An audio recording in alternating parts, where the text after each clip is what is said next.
हरि ओम. गुरुवर्य योगदास श्री जय गणेश जोशी यांना नमस्कार.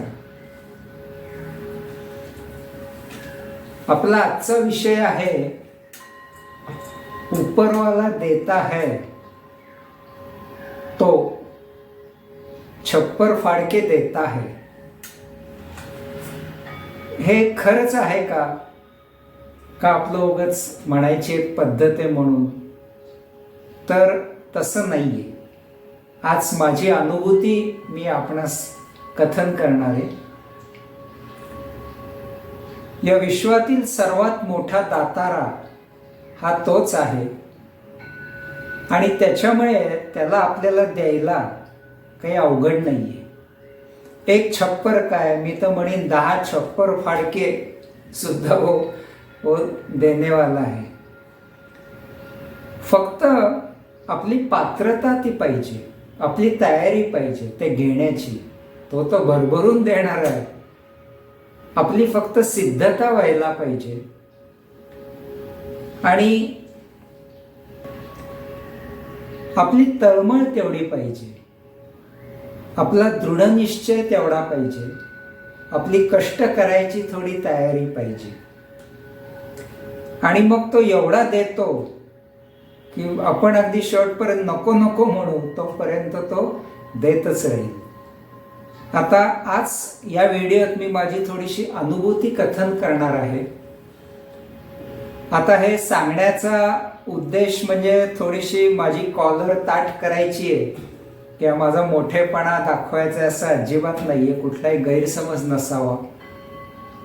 तर माझ्यासारख्याच इतरही भरपूर साधकांना याचा उपयोग व्हावा हा या व्हिडिओचा मुख्य उद्देश आहे. साधारण 98च्या सुमारास योगदास श्री जय गणेश जोशी यांची माझी गाठ पडली. तेव्हा ते प्राणायाम नंतर ओंकार जप ध्यान याचे शिबिर घेत होते आणि मला ते शिकण्याची इच्छा होती. त्यांची शिबिर साधारण तेव्हा एक 10-12 दिवस चालायची आणि साधारण एक 15-20 जण असे असायचे साधक मंडळी शिकण्यासाठी. आणि जेव्हा मी त्यांना ही शिकायची इच्छा प्रकट केली तेव्हा ते म्हणले की ठीक आहे, आपण तुमच्यासाठी म्हणजे शिबिर एक नवीन वेगळं सुरू करू. आणि ज्या दिवशी ते शिबिर सुरू होणार त्या दिवशी मी फक्त एकटाच होतो, कोणीच नव्हतं तेव्हा.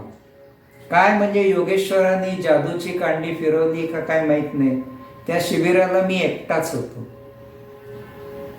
आणि मग त्यांनी माझ्या एकट्यासाठी शिबिर घेतलं. मी खूप त्यांच्याकडनं शिकलो, भरपूर प्रश्न विचारले, खूप शंका निरसन करून घेतलं. ते साक्षात्कारी आहेत, दार्शनिक आहेत. त्यांच्या साक्षात्काराच्या अनुभूती मी प्रत्यक्ष त्यांच्याकडनं ऐकल्या. 1 to 1 आमचं इंटरॅक्शन खूप झालं आणि ही माझ्या दृष्टीने पहिली एक मोठी पर्वणी होती. नंतर मग त्यांचा सत्संग असायचा दर आठवड्याला. त्याच्यामध्ये ते एखाद्या विषयावर प्रवचन द्यायचे. तेव्हा सुरुवातीला मी त्यांच्याकडनं पातंजल योगसूत्र शिकलो. त्याच्यानंतर मग शिवसूत्रे आम्ही शिकलो. समर्थांचे मनाचे श्लोक,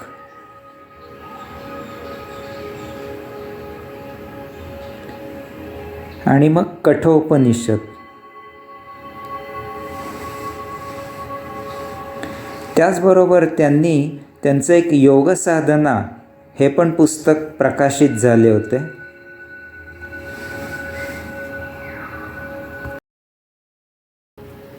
असा हा आमचा सत्संग दर आठवड्याला सुरू होता बुधवारी. आणि मग काही कारणाने माझ्या नोकरीत बदल झाला. मला लांब जायला लागायचं आणि ऑफिसमधनं यायला उशीर व्हायचा. त्याच्यामुळे माझा हा सत्संग चुकत गेला आणि याची मला खूप हुरहुर लागत होती की आपला सत्संग चुकतोय. आणि मग मी योगदासांना एकदा विचारलं की हा सत्संग जो बुधवारी आपण घेत होतो तो शनिवारी घेता येईल का, कारण मला शनिवारी त्या ऑफिसला सुट्टी असायची. तर ते म्हणले की ठीक आहे, बघूया आपण. शनिवारी नेमकं काय झालं, ज्या हॉलमध्ये तो सत्संग व्हायचा तो हॉल अवेलेबल नव्हता शनिवारी. तिथे दुसरे काही प्रोग्राम अगोदरच ठरले होते. मग मी म्हणलं की ठीक आहे, शनिवारी माझ्या घरी आपण सत्संग घेऊ. माझा हॉल थोडासा मोठा होता. तर ते म्हणले की ठीक आहे. मग अशा दृष्टीने तो सत्संग दर शनिवारी माझ्या घरी सुरू झाला. आणि ही माझ्यासाठी अजून मोठी महापर्वणी होती, आनंद योग होता की एक साक्षात्कारी सत्पुरुष माझ्या घरी येऊन माझ्या वेळेनुसार, माझ्या सवडीनुसार घरी सत्संग होतोय, याचा मला खूप आनंद वाटला. आणि मग तो सत्संग दर शनिवारी आमच्या घरी सुरू झाला. सुरुवातीला मग कबीरांचे दोहे झाले, जवळजवळ 250 ते 300 दोहे झाले. हरिपाठ झाला. मी त्यांना काही शंका विचारली एका अभंगाबद्दल, तर त्यांनी माझ्यासाठी हरिपाठाचे पुस्तकच बनवले. नंतर चांगदेव पासष्टी झाली. निर्वाण उपनिषद झालं, कैवल्य उपनिषद, आणि जवळजवळ 1.5 ते 2 वर्ष भगवद्गीता यांच्यावरती प्रवचने घरी झाली. त्याचे 4 खंड तयार झाले. आणि मग त्याच्यानंतर एक उच्च अशी अष्टावक्र गीता, त्याचे पण जवळजवळ 1.5 वर्ष आमच्या घरी प्रवचने झाली. मग पुढे 5-6 वर्षांनी हा सत्संग, माझे जवळच एक साधक मित्र राहतात काळेसाहेब, त्यांच्या घरी तो सत्संग सुरू झाला. तिथे सुरुवातीला आम्ही एक चिनी संत लाओ त्से म्हणून त्याचा ताओबोध, त्याचा अभ्यास झाला. दासबोधावर तिथे जवळजवळ 1.5 ते 2.5 वर्ष प्रवचने सुरू होती. त्याचा पण आम्ही आनंद घेतला.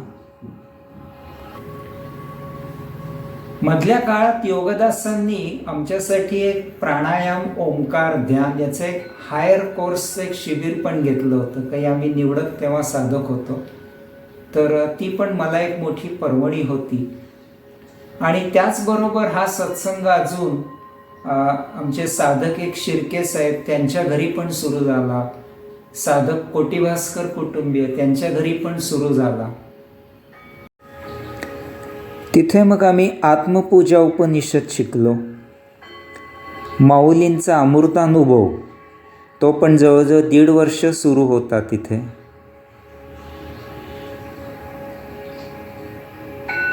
समर्थांचा आत्माराम ते पुस्तक प्रकाशित झाले. श्री शंकराचार्यांचं चरपट पंजरिका स्तोत्रम, हस्तमुद्रायचे शिबिर झाले. त्याचा पण आम्ही आनंद घेतला.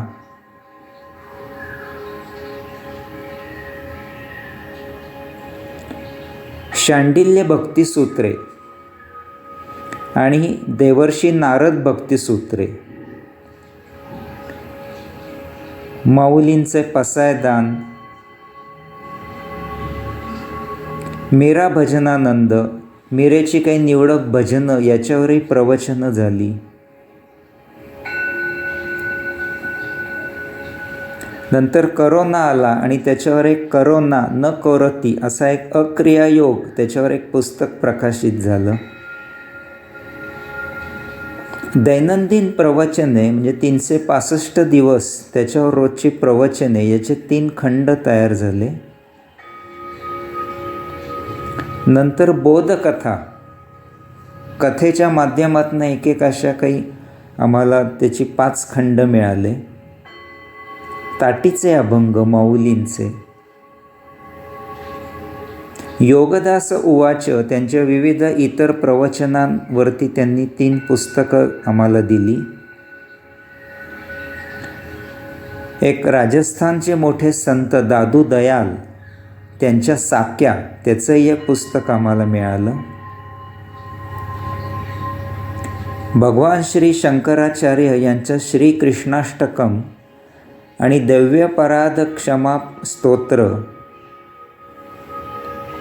अनाहत हे एक नवीन पुस्तक मिळालं. तत्वबोध याच्यावर 2 खंड आले. मला असं वाटायचं नेहमी की योगेश्वर श्रीकृष्ण हा समजायला थोडासा म्हणजे सरळ नाही आहे, साधा सोपा नाही आहे. आणि त्याच्यामुळे श्रीकृष्ण चरित्र आपण वाचावं अशी मला खूप माझी आत्म तळमळ होती. आणि योगदासांनी आमच्यासाठी श्रीकृष्ण याचे 3 खंड लिहिले. ती पण मला एक मोठी पर्वणी झाली.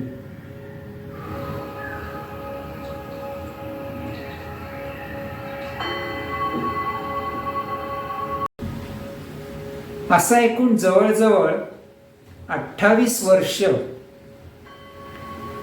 आमच्यावर असा हा ज्ञानवर्षाव होत आहे, ज्ञानसिंचन होत आहे. आणि या ज्ञानगंगेत आम्ही भरपूर आनंदाच्या डुबक्या घेतल्या. सध्या योगदासांचे ज्ञानेश्वरी भावार्थ दीपिका याच्यावर पण लिखाण सुरू आहे. त्याचप्रमाणे आम्ही वर्षातून 3 कार्यक्रम साजरे करतो. गुरुपौर्णिमा, गोकुळाष्टमी आणि गीता जयंती. त्या कार्यक्रमात पण मला बोलायची संधी मिळाली आणि त्यामुळे साहजिकच आपोआप अभ्यास होत गेला आणि थोडंसं एक 4 लोकांसमोर बोलायचं एक थोडंसं साहस वाढलं. एक स्टेज डेअरिंग म्हणतात तसं एक वाढत गेलं. भगवंत श्री भगवद्गीतेत म्हणतात योगक्षेमम वहाम्यहम. याची पण मी अनुभूती घेतली. ज्या वेळी मला अशी काही आर्थिक गरज भासली त्यावेळी योगेश्वरांनी ती सोय केली आणि मला त्यातनं तारून नेलं. त्याच्यामुळे मी माझ्या अनुभूतीवरून सांगू इच्छितो की तो भक्ताचा भार उचलणारा आहे. ती माऊली आहे, प्रेमळ आहे, जगत जननी आहे, छप्पर फाडके देने वाली है. फक्त आपली श्रद्धा पाहिजे, आपली दृष्टी साफ पाहिजे, आचरण शुद्ध पाहिजे, त्याच्यावर प्रेम पाहिजे, भोळा भाव पाहिजे, मग तो जवळच आहे. हा विश्वाचा विश्वेश्वर भक्तासाठी रथ चालवतो, प्रसंगी स्वतः वार झेलतो, शबरीची उष्टी बोरे खातो, पत्रम पुष्पम फलम तोयम या छोट्याशाईनी पण तो संतुष्ट होणार आहे. सदा चक्रवाकासी मार्तंड जैसा, उडी घालितो संकटी स्वामी तैसा. मनाच्या श्लोकात जसं समर्थ म्हणतात तसा हा भक्तांसाठी धावून येणारा आहे. भजन, पूजन, कीर्तन, नर्तन, नामसंकीर्तन यात तो आपल्या बरोबर शेजारी येऊन बसणारा आहे. छप्पर फाडके देने वाला आहे. आपण फक्त शुद्ध, पवित्र, निर्मळ असले पाहिजे. Ball is in our court. Hariom.